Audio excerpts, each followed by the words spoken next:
नमस्कार मंडळी, श्री स्वामी समर्थ. स्वागत आहे तुमचं माझ्या यूट्यूब चॅनलवरती. आजचा दिवस तुम्हा सर्वांना खूप छान, सुखाचा, आनंदाचा आणि समाधानाचा जाऊ देत, हीच मी स्वामींच्या चरणी प्रार्थना करते आणि आजच्या या नवीन व्हिडिओला सुरुवात करते. पण त्या अगोदर तुम्ही माझ्या चॅनलवरती जर नवीन असाल तर चॅनलला पण लगेच सबस्क्राईब करा आणि कमेंटमध्ये श्री स्वामी समर्थ लिहायला अजिबात विसरू नका. येत्या 15 फेब्रुवारीला म्हणजेच रविवारी महाशिवरात्र आलेली आहे. महाशिवरात्र म्हणजे भगवान शिवांची महान रात्र. ही फक्त एक सणाची रात्र नाही, तर ही एक अशी आध्यात्मिक संधी आहे जी आपल्या आयुष्यात सकारात्मक बदल घडवू शकते. आजच्या या व्हिडिओमध्ये तुम्हाला मी सांगणार आहे की महाशिवरात्रीचं महत्त्व काय आहे आणि या दिवशी आपण काय केलं तर आपल्याला त्याचा जास्तीत जास्त लाभ होऊ शकतो. ज्योतिषशास्त्रानुसार महाशिवरात्र ही वर्षातली सर्वात शक्तिशाली आणि आध्यात्मिक रात्र मानली जाते.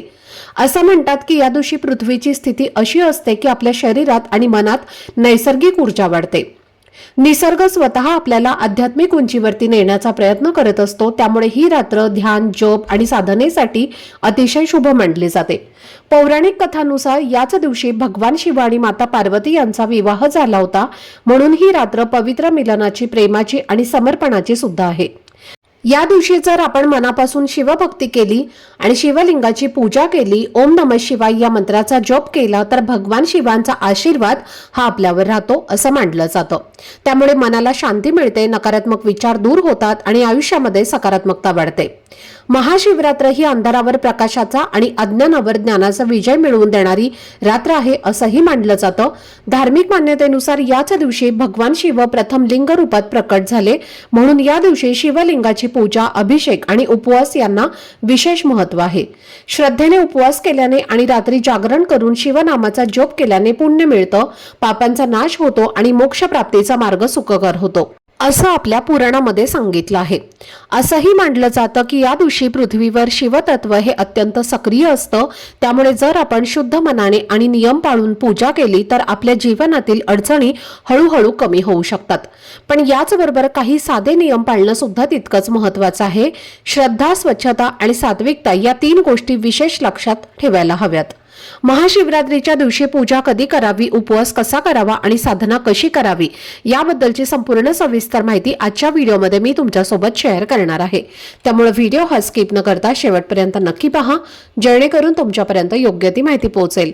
आणि तुम्ही माझ्या चॅनलवरती जर नवीन असाल तर चॅनलला पण लगेच सबस्क्राईब करा आणि बेल आयकॉनला पण प्रेस करा, म्हणजे मी जेव्हा कधीही नवीन व्हिडिओज अपलोड करेन त्याचं नोटिफिकेशन सर्वात आधी तुम्हाला मिळेल आणि तुमचा एकही व्हिडिओ हा मिस होणार नाही. तसेच खाली असलेल्या हाय बटनवर सुद्धा क्लिक करा. तर पहा, आजच्या या व्हिडिओमध्ये तुम्हाला मी काही अतिशय महत्त्वाचे आणि सोपे नियम सांगणार आहे आणि हे नियम घरातील प्रत्येक स्त्रीने प्रेमाने आणि श्रद्धेने पाळायचे आहेत. कारण महाशिवरात्र ही फक्त एक सण नाही, तर ती श्रद्धा, शुद्धता आणि सकारात्मक ऊर्जेचा दिवस आहे. आणि जर तुम्ही या दिवशी हे नियम मनापासून पाळले तर महाशिवरात्रीचे संपूर्ण पुण्यफळ हे तुम्हाला नक्कीच मिळू शकते अशी धार्मिक मान्यता आहे. ज्या दिवशी भगवान महादेव आणि माता पार्वती यांचा पवित्र विवाह झाला तो दिवस म्हणजे महाशिवरात्र आणि म्हणूनच हा दिवस आपल्या हिंदू धर्मात खूपच पवित्र आणि महत्त्वाचा मानला जातो. विशेषतः व्रत, पूजा आणि साधनेसाठी असं मानलं जातं की जो भक्त या दिवशी पूर्ण श्रद्धेने, स्वच्छ मनाने आणि योग्य पद्धतीने महादेवाची पूजा करतो आणि आपल्या मनातील इच्छा त्यांच्या समोर व्यक्त करतो, त्याच्या सर्व इच्छा, मनोकामना हे महादेव नक्कीच पूर्ण करतात. कारण भोलेनाथ हे भक्तांच्या प्रेमाला आणि विश्वासाला खूप लवकर प्रतिसाद देतात. जर तुम्ही महाशिवरात्रीचा उपवास करणार असाल तर त्या दिवशी सकाळी लवकर उठणं खूप शुभ मानलं जातं आणि उठल्यानंतर गरम पाण्याने स्नान करा, कारण त्यामुळे शरीराची आणि मनाची अशुद्धी दूर होते आणि आपण दिवसाची सुरुवात स्वच्छ आणि सकारात्मक ऊर्जेने करू शकतो. स्नान झाल्यानंतर स्वच्छ आणि नीटनेटके कपडे परिधान करणं आवश्यक आहे आणि या दिवशी फाटलेले, मळलेले किंवा अस्ताव्यस्त झालेले कपडे अजिबात घालू नका. कारण महाशिवरात्र ही पवित्रता आणि सात्विकतेची रात्र आहे. त्यामुळे बाह्य आणि अंतर्गत स्वच्छता दोन्ही महत्त्वाच्या आहेत. आता कपड्यांच्या रंगाबद्दल एक महत्त्वाची गोष्ट समजून घ्या, कारण अनेकांच्या मनामध्ये याबद्दल शंका असते. तर या दिवशी शक्यतो काळ्या रंगाचे कपडे टाळावेत, कारण पारंपरिक मान्यतेनुसार महादेवाच्या पूजेसाठी काळा रंग हा शुभ मानला जात नाही. त्यामुळे जर तुम्ही व्रत आणि पूजा करणार असाल तर काळे कपडे हे न घालणंच उत्तम ठरेल. त्याऐवजी तुम्ही पांढरा, लाल, पिवळा किंवा हिरवा असे साधे आणि शुभ रंग सुद्धा परिधान करू शकता. स्त्रियांनी साडी परिधान करायची असेल तर त्यांनी पांढऱ्या रंगाची साडी घालू शकता, पण पूर्णपणे साधी किंवा कोणत्याही शुभ रंगाविना असलेली साडी तुम्हाला टाळायची आहे. तर कारण पांढऱ्या रंगासोबतच थोडासा लाल किंवा पिवळा अशा मंगल रंगाचा स्पर्श त्या साडीला असेल तर तो अधिक शुभ मानला जातो. तसेच लाल, पिवळा किंवा हिरवा अशा रंगाचे कपडे सुद्धा या दिवशी परिधान केले तरीही चालतील, कारण हे रंग सकारात्मकता आणि मंगल तत्व दर्शवतात. घरातील पुरुष आणि लहान मुलांनी सुद्धा शक्यतो स्वच्छ आणि हलक्या रंगाचे कपडे घालायचे आहेत, कारण हा दिवस संपूर्ण कुटुंबाने एकत्रितपणे भक्तिभावाने साजरा करायचा असतो. आणि जेव्हा घरातील प्रत्येक जण स्वच्छता, श्रद्धा आणि सकारात्मकतेने सहभागी होतो तेव्हा त्या घरात आनंद आणि समाधान नक्कीच वाढतं. महत्वाची गोष्ट म्हणजे भीती न बाळगता श्रद्धा ठेवणे, कारण महादेव हे करुणामूर्ती आहेत आणि ते आपल्या भक्तांकडनं केवळ प्रेम, विश्वास आणि स्वच्छ मनाची अपेक्षा करतात. त्यामुळे नियम पाळा, पण त्याहून अधिक महत्वाची गोष्ट म्हणजे तुमची भावना शुद्ध आणि प्रामाणिक असावी. आता आपण एक महत्वाची गोष्ट शांतपणे समजून घेऊयात, कारण अनेक जण विचारतात की महाशिवरात्रीचा उपवास नेमका कोणाला करावा आणि कोणाला टाळायचा आहे. तर याबद्दल थोडंसं स्पष्ट बोलणं गरजेचं आहे, कारण कधी कधी आपण खूप श्रद्धेने व्रत करतो, उपवास करतो, पूजा करतो, पण तरीही मनासारखं फळ मिळत नाही असं आपल्याला वाटतं. आणि मग आपण विचार करतो की एवढं सगळं करूनही परिणाम का दिसत नाहीत बरं? तर याचं एक कारण असं असू शकतं की उपवास फक्त शरीराचा नसतो तर तो मनाचा सुद्धा असतो. आणि जर मन शुद्ध नसेल, विचार नकारात्मक असतील तर फक्त अन्न न खाल्ल्याने पूर्ण फळ हे मिळत नाही. तर उदाहरणार्थ बघायचं झालं तर जे लोक सतत इतरांबद्दल वाईट विचार करतात, दुसऱ्यांचं नुकसान व्हावं अशी त्यांच्या मनामध्ये भावना ठेवतात किंवा सतत कोणाला तरी त्रास देत असतात, तर अशा लोकांनी आधी आपले विचार बदलण्याचा प्रयत्न करायला हवा. कारण महादेवांची उपासना ही शांतता, करुणा आणि चांगुलपणाशी जोडलेली आहे. आणि जर मनात राग, मत्सर, द्वेष भरलेला असेल तर उपवासाचा खरा अर्थ पूर्ण होत नाही. त्यामुळे अशा वेळी आधी मन शुद्ध करण्यावर भर द्या आणि मग श्रद्धेने व्रत करा. त्याचप्रमाणे ज्यांच्या मनात देवाबद्दल अजिबात श्रद्धा नाही किंवा फक्त इतरांना पाहून दिखाव्यासाठी व्रत करायचं असतं, त्यांनी सुद्धा स्वतःला एक प्रश्न नक्की विचारा की मी हे मनापासून करतोय का? कारण श्रद्धा नसेल, विश्वास नसेल तर व्रत केवळ हे औपचारिकता बनते.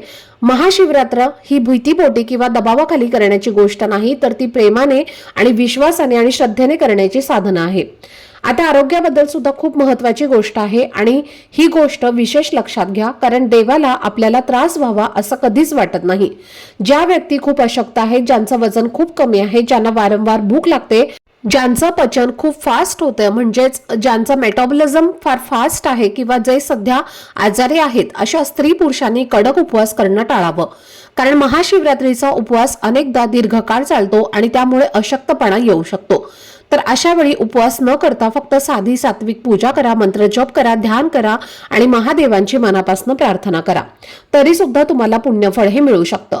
लक्षात ठेवा, उपवास म्हणजे स्वतःला त्रास देणं नाही, तर स्वतःला शुद्ध करणं आहे.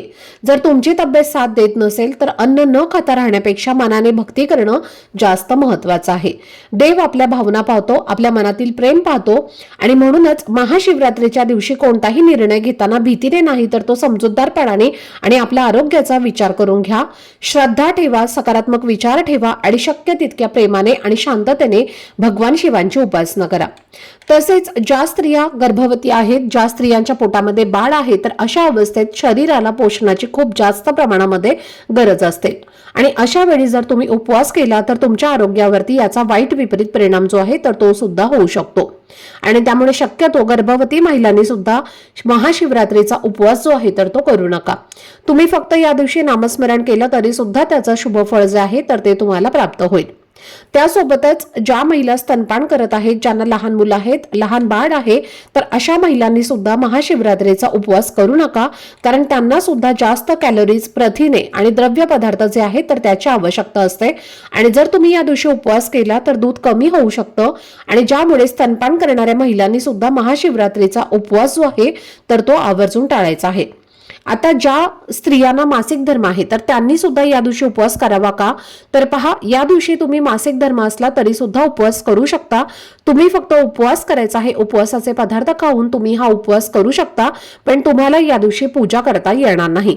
म्हणून तुम्ही फक्त उपवास करून ओम नमः शिवाय या मंत्राचा तुम्हाला नामस्मरण करायचं आहे. भगवान शिवांचं नामस्मरण करायचं आहे. तुम्ही एवढं केलं तरी सुद्धा तुम्हाला या व्रताचं शुभ फळ जे आहे तर ते प्राप्त होईल. तसेच ज्या मुलींना सध्या लग्न करायचं आहे, लग्नाच्या वयाच्या मुली आहेत, तर त्यांनी सुद्धा चांगला वर मिळावा, मनासारखा पती मिळावा, यासाठी महाशिवरात्रीला व्रत करून भगवान महादेवांची पूजा केली तरीही त्यांना मनासारखा जोडीदार जो आहे तर तो मिळत असतो. आणि म्हणून अविवाहित मुलींनी सुद्धा या दिवशी व्रत नक्की करा. आता यानंतर सगळ्यांनाच पडणारा महत्वाचा प्रश्न म्हणजे महाशिवरात्रीला पूजा सकाळी करावी की संध्याकाळी? तर पहा, महाशिवरात्र हा जो दिवस आहे तर तो संपूर्ण दिवस अतिशय पवित्र आणि शुभ मानला जातो. त्यामुळे तुम्ही संपूर्ण दिवसभरामध्ये कधीही पूजा जी आहे तर ती करू शकता. महाशिवरात्रीची मुख्य पूजा रात्रीच्या 4 प्रहरामध्ये करणं विशेष फलदायी मानलं जातं. तरीही अनेक जण सकाळी लवकर स्नान करून सुद्धा अभिषेक करत असतात. काही जण घरी अभिषेक करतात, तर बरेच जण मंदिरामध्ये सुद्धा जाऊन अभिषेक करत असतात. पण महाशिवरात्रीला विशेष रात्रीची निश्चिता काळात शिवपूजन करणं हे सर्वोत्तम मानलं जातं. आता या महाशिवरात्रीचे 4 प्रहर पूजा कोणत्या वेळेमध्ये करावी? तर पहिला प्रहर जो असणार आहे तर तो संध्याकाळी 6 ते 9 वाजेपर्यंत असणार आहे. आणि तर या वेळेमध्ये सुद्धा तुम्ही पूजा जी आहे तर ती करू शकता. दुसरा प्रहर रात्री 9 ते 12 असणार आहे. तिसरा प्रहर हा रात्री 12 ते पहाटे 3 असणार आहे. आणि चौथा प्रहर हा पहाटे 3 ते 6 वाजेपर्यंत असणार आहे. आता या 4 प्रहर तुम्ही कोणतेही तुम्हाला जेव्हा वेळ जमेल तेव्हा तुम्हाला ही पूजा करायची आहे. आणि ज्यांना या 4 प्रहरीमध्ये जर पूजा करणं शक्य नसेल तर अशा वेळी पहा, आपण भगवान महादेवांची पूजा ही प्रदोष काळामध्ये करत असतो, म्हणजे सायंकाळी करत असतो.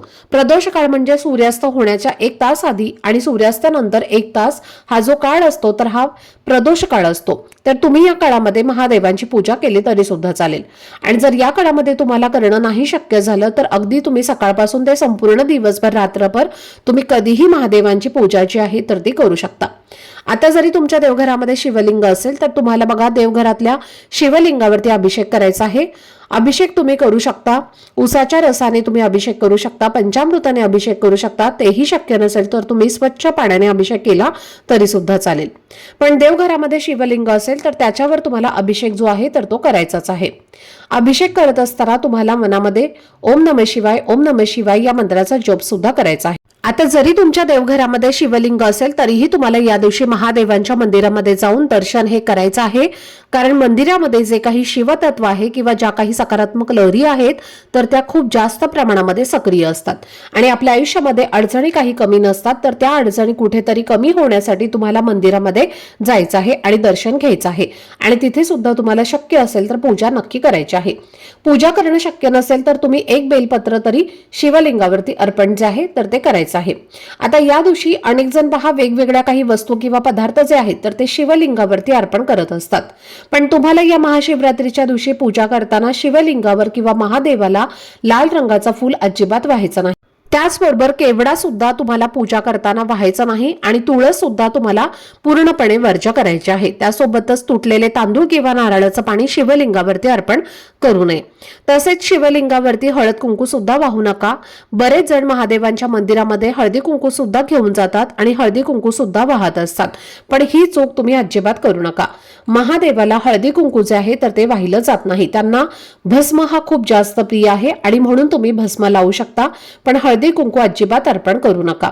त्यासोबतच या दिवशी भगवान महादेवांना प्रिय असणारं बेलपत्र सुद्धा प्रत्येक व्यक्ती अर्पण करत असते. इतर कोणत्या वस्तू अर्पण करो किंवा नाही करो, पण प्रत्येक व्यक्ती बेलपत्र अर्पण करत असतो. पण बेलपत्र अर्पण करताना किंवा बेलपत्र वाहताना ज्याला 3 पानं आहेत असंच बेलपत्र तुम्हाला अर्पण करायचं आहे, किंवा ज्याला 5 पानं आहेत असं बेलपत्र तुम्हाला शिवलिंगावरती व्हायचं आहे. चुकूनही फाटलेलं, तुटलेलं किंवा ज्याला 1च पान आहे, 2च पानं आहे तर अशी बेलपत्र सुद्धा शिवलिंगावरती वाहू नका.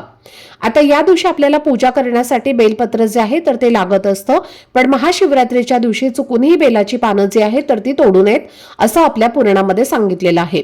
तर या दिवशी तुम्हाला पूजेसाठी जी काही बेलपत्र लागणार आहेत तर ती तुम्हाला आदल्या दिवशी म्हणजेच शनिवारीच तोडून ठेवायची आहेत आणि ते बेलपत्र तुम्हाला रविवारच्या दिवशी 15 फेब्रुवारीला पूजेमध्ये वापरायचं आहे. बेलपत्र जे आहे तर ते कधीही शिळं होत नाही, म्हणून अशी मनामध्ये कोणतीही शंका आणू नका की आदल्या दिवशी बेलपत्र तोडल्यामुळे ते शिळे होत. तर पहा, बेलपत्र हे कधीच शिळं होत नाही आणि त्यामुळे तुम्ही बेलपत्र जे आहे तर ते दुसऱ्या दिवशी सुद्धा अर्पण करू शकता.